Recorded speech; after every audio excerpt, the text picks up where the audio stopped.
Imagine storming a beach under machine gun fire, and the only thing between you and the enemy is a wooden box. No armor, no protection, just plywood sides and a prayer. For decades, military experts said amphibious invasions were suicide. You couldn't land an army on an open beach. The defenders would slaughter them in the surf. The ocean itself was a fortress wall.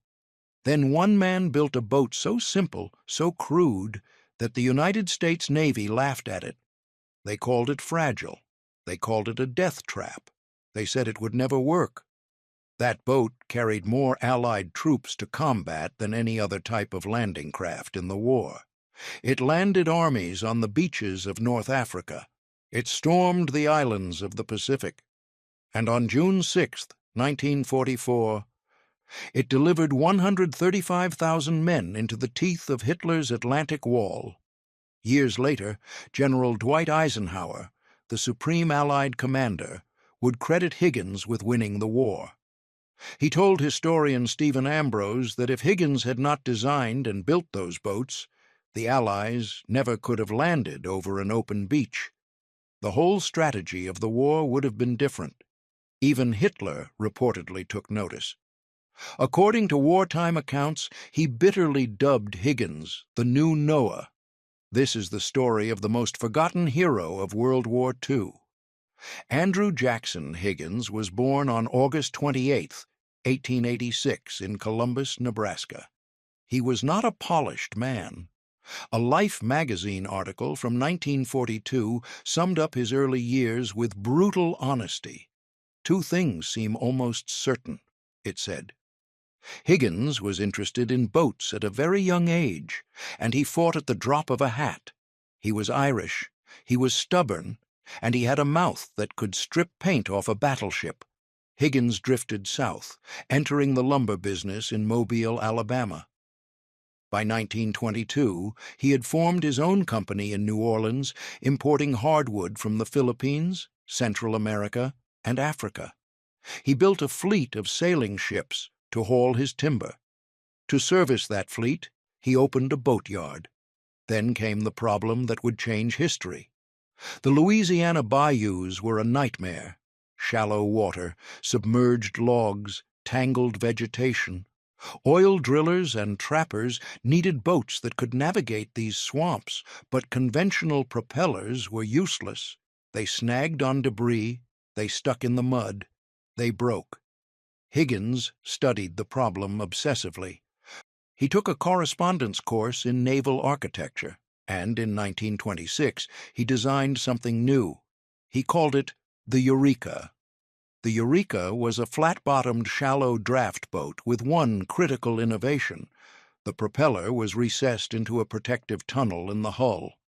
This meant the boat could skim through 18 inches of water, crunching over logs and debris without fouling its screw.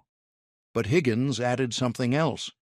He designed what he called a spoonbill bow. The boat could run straight up onto a riverbank at full speed and then back itself off without damage. A solid block of pine at the front, called the head log, was the strongest part of the entire craft. You could ram it into sandbars, onto beaches, over floating obstacles. It was ugly, it was loud, and it worked beautifully. Throughout the 1930s, Higgins perfected his design. The Eureka became the fastest, most maneuverable shallow water boat on the market. It could turn practically in its own length. Then the Great Depression crushed his lumber business, but Higgins kept the boatyard alive, building vessels for anyone who would buy. Tugboats, barges, Coast Guard cutters. He knew war was coming, and he knew the military would need small boats. Here is the problem Higgins saw that nobody else understood. For centuries, armies had invaded by sea by capturing ports. You sailed your ships into a harbor, unloaded your troops onto a dock, and marched inland. But by the 1930s, this strategy was obsolete. Modern defenders could fortify ports. They could mine harbors. They could sink your ships before they ever reached the wharf. If you wanted to invade an enemy coastline, you needed a different approach. You needed to land directly on the beach. But how do you get thousands of men from ships to sand? The water is too shallow for troop transports, the surf is too violent for rowboats, and once you reach the shore, you are sitting ducks for enemy machine guns. The United States Marine Corps had been wrestling with this problem for years. They were obsessed with amphibious warfare. They knew the next war would be fought across the Pacific, island by island, beach by beach, but they had no way to get their men ashore. They tested the Navy's designs. They failed miserably. The Navy's Bureau of Ships had designed landing craft with all the grace of a brick. They were slow. They were clumsy. Their propellers dug into the sand and stuck. They couldn't back off a beach. They were coffins with engines. Then someone at the Marine Corps heard about a boat builder in New Orleans who made vessels that could run onto riverbanks. Higgins saw his chance. 1938.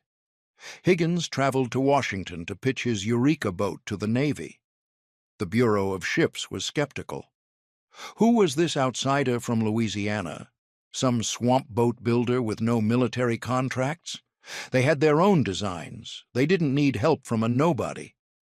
Higgins looked at the Navy's blueprints. He picked up a pencil, and in his characteristic style, he scrawled across the plans, "This boat stinks."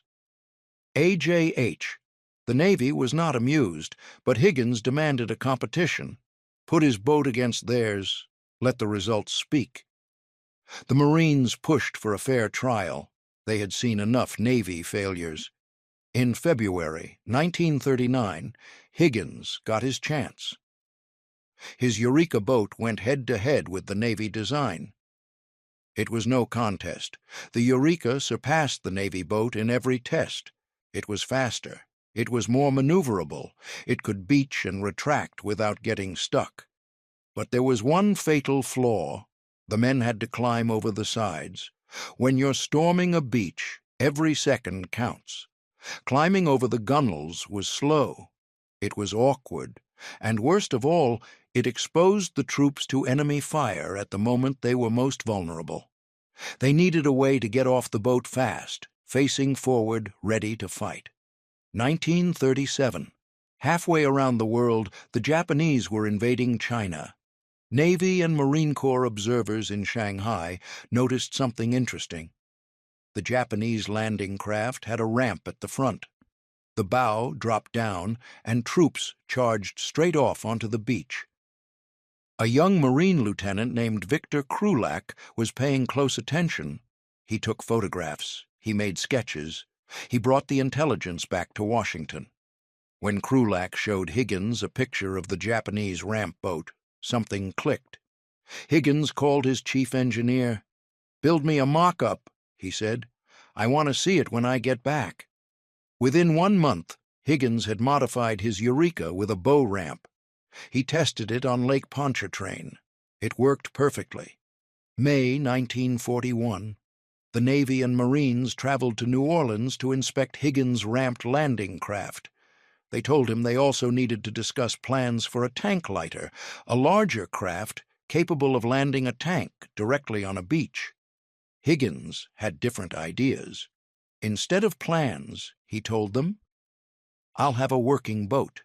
The Navy said it couldn't be done. "The hell it can't," Higgins shouted back. "You just be here in 3 days." 61 hours later, Higgins presented a fully functional tank lighter.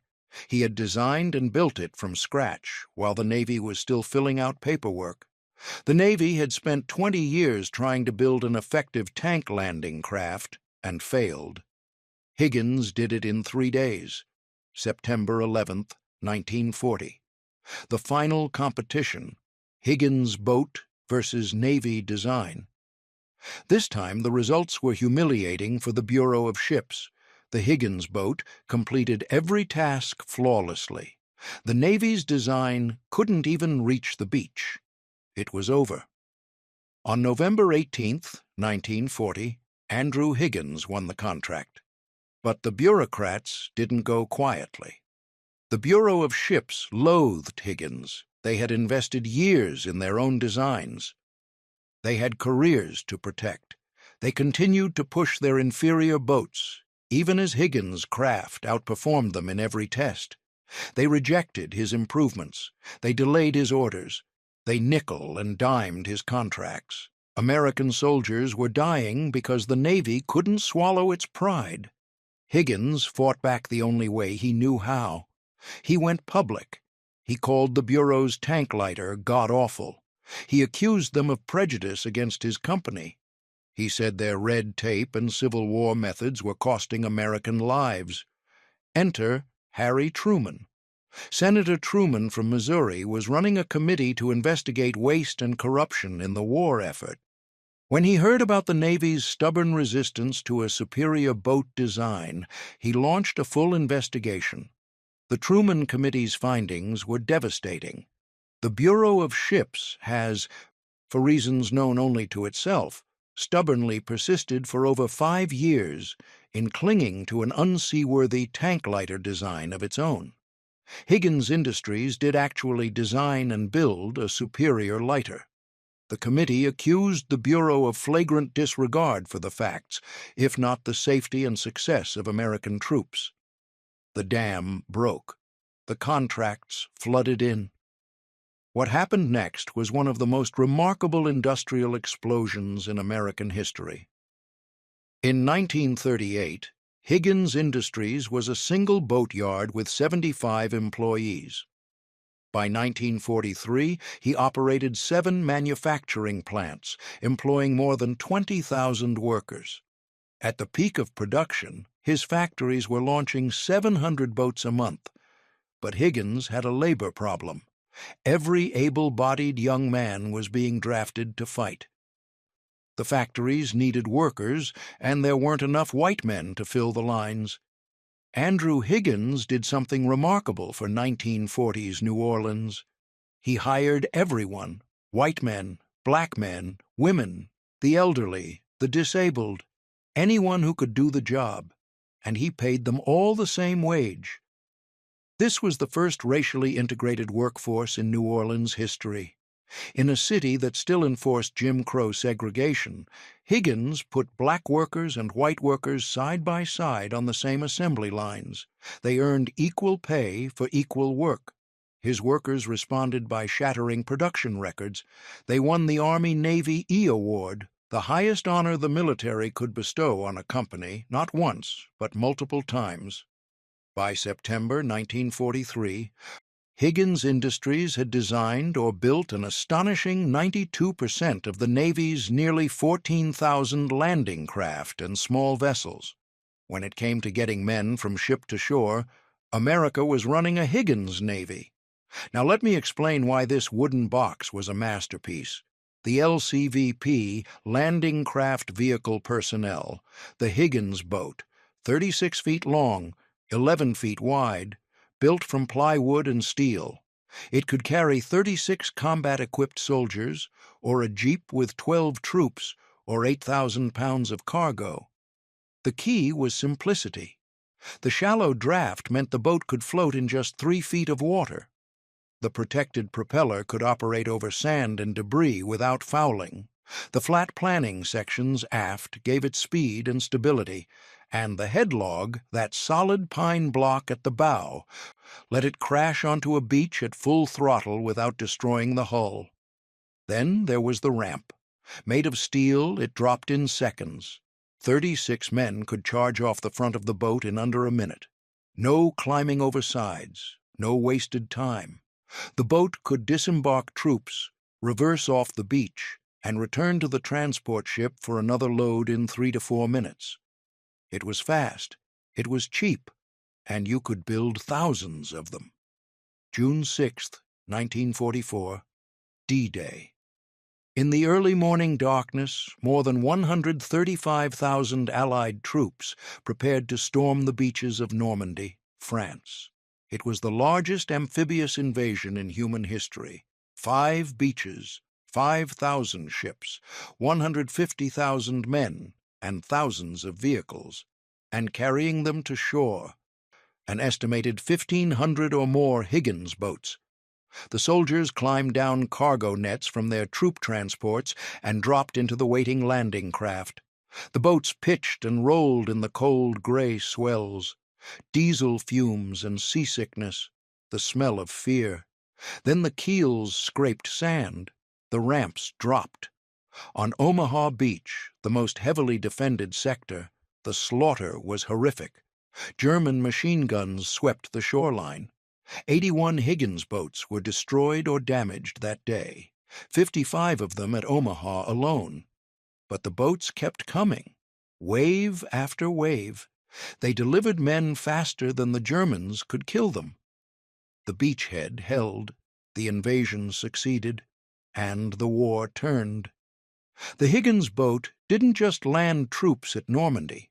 It put American soldiers ashore at Guadalcanal, North Africa, Sicily, Anzio, Iwo Jima, Okinawa, and dozens of other islands across the Pacific.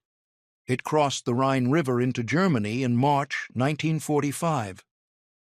Every major amphibious assault of World War II depended on Andrew Higgins and his plywood boxes. By the end of the war, Higgins Industries had produced over 20,000 boats. More than 12,500 of them were LCVPs. They had landed more Allied troops in combat than any other landing craft type. The war ended. The contracts dried up. Labor disputes ravaged the company. Higgins fought with unions the same way he fought with the Navy, loudly and without compromise. By 1945, he was shuttering plants. By 1952, the empire was crumbling. Andrew Jackson Higgins died on August 1, 1952. He was 65 years old. The company that had employed 30,000 workers and built the boats that won the war limped along under his sons for a few more years before closing for good in 1959. And then America forgot him. For decades, his name faded from memory. No schools in New Orleans were named for him. No streets bore his name. The establishment that had dismissed him as a crude outsider during the war continued to ignore him after it. But the veterans never forgot. If you visit the National World War II Museum today, it sits on Andrew Higgins Drive in New Orleans. A replica Higgins boat floats in the Louisiana Memorial Pavilion, and if you look closely at the floor, you'll see the names of the men and women who worked in those factories, building boats while their sons and brothers stormed the beaches. Only about 9 original Higgins boats survive in the United States today. Out of more than 20,000 built, fewer than 20 exist anywhere in the world. They were made of plywood. They were meant to be disposable, and they carried the weight of history on their thin wooden hulls. Andrew Higgins didn't design the engines of war. He didn't command the armies. He didn't fire the guns. He built a box with a ramp. But that box changed the geometry of warfare. Before Higgins, you invaded through ports. After Higgins, you could strike anywhere. Every coastline became a potential battlefield. Every beach became a door. He was a brawler from Nebraska who fought the Navy, the bureaucrats, and the skeptics. He hired workers nobody else would touch and paid them what they deserved. He built boats in 61 hours that the Navy couldn't design in 20 years. And when the largest invasion in history needed a way to reach the shore, 1,500 of his ugly little wooden boxes carried freedom across the English Channel. The generals planned the war. The soldiers fought it. But Andrew Higgins built the bridge. Be quick, be right, be ready. He was all three.